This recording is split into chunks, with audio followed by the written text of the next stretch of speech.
حبيبة سنين واستشارية الإذاعة ما نحبذهمش السنين، أما استناو كان يخيروني نختار الصباع على خاطر الصباع يفي بارتي من اليد، واليد هي جزء من جسم الصغير، معناتها وقت اللي الصغير باش يمص صبعه باش يحس أحاسيس أخرى بخلاف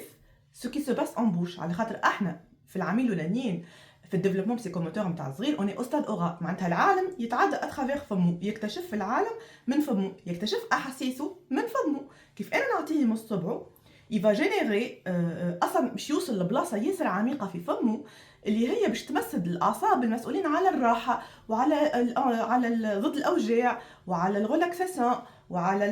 الاحساس بالحمايه معناتها وهذا الكل باش يعاون الصغير يفهم اكثر المشاعر والاحاسيس اللي تعداو في جسمه.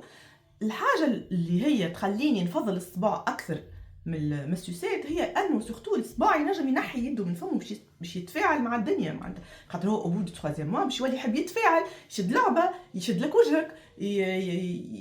يحس بتو سكي داير بيه، معناتها باش يجي ان سارتان مومون يلي اوبليجي باش ينحي صبعه من فمه. دوكو هذيك حاجه باش تعاوني انه اللي هو المص اللي كان من الاول بوزوان فيزيولوجيك باش يتحول الى عاده. انا كي نخليه كل مره ينحي صبعه من يده باش يعمل حاجه نلهيه نمد له حاجه باش يشدها من عندي، هذيك حاجه تنحي من مخه لو ريفليك دو لا سوسيون وتخليه الي انتغري وايتابلي في بدنه. باغ كونطخ كي نعطيه السوسات باش يقعد ديما في مخه انه تك نجم نجبدها ونحطها في فمي ونجم نلعب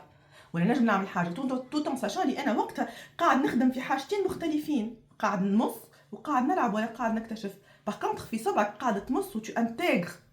لا فيزيولوجي، اما الزوز بالنسبه لي انا ما لازمهمش يفوتوا 3 شهور الاولانيين ماكسيموم 6 شهور الاولانيين. بعد الصغير لازم يتعلم انه يديسوسي